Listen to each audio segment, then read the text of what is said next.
त्यांनी आज जी भाषा वापरली की त्या निर्लज्ज बाई आहेत किंवा नमक हराम आहेत, संजय राऊत असं म्हणाले की मी त्या पदावरती बोललो नाही, व्यक्तीवरती बोललो.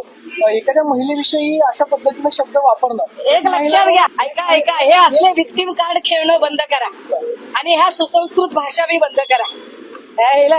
त्या मार्कडवाडीमध्ये गोपीचंद पडळकर आणि सदाभाऊ खोतला जेव्हा पाठवलं आणि पवार साहेबांच्या आजारावर आणि त्यांच्या चेहऱ्यावर अत्यंत गलिच्छ भाषेत टिप्पण्या झाल्या, त्यावेळेला फिदी फिदी हसणारे हेच भाजपाई होते ना.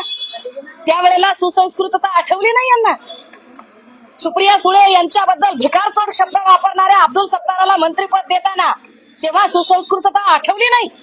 पूजा चव्हाणच्या बलात्काराचा आरोप असलेल्या संजय राठोडला मंत्रीपद देताना सुसंस्कृतपणा आठवला नाही. सुषमा अंधारेबद्दल अत्यंत गलिच्छ भाषेत बोलणारा वाचाळ शिवराळ संजय शिरसाट, त्यावेळेला तुम्हाला सुसंस्कृतपणा आठवला नाही. बात निकलेगी तो दूर तलक जाएगी. नीलम गोरे आमचं देणं लागतात. कर्तृत्व नसताना अनेक लोकांची संधी अडवून नीलम गोरेंनी अनेक पदं उपभोगली.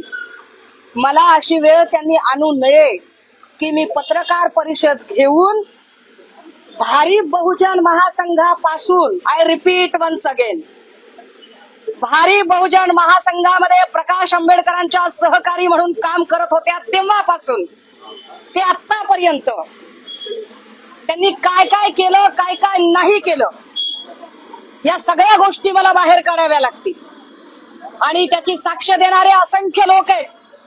प्राध्यापक महेंद्र कांबळे असतील, जयदेव गायकवाड असतील, उषा दराडे असतील, किंवा कितीतरी चळवळीतले लोक आहेत. अगदी आमदार पाशा पटेलांचा काल फोन आला. पाशा पटेलांनी म्हणावं इतकं दिल्यावर कसं काय बाईंनी इतकं बेताल वक्तव्य करावं. म्हणजे कुणालाही हे वक्तव्य पटलेलं नाही, चळवळीतले अनेक लोक.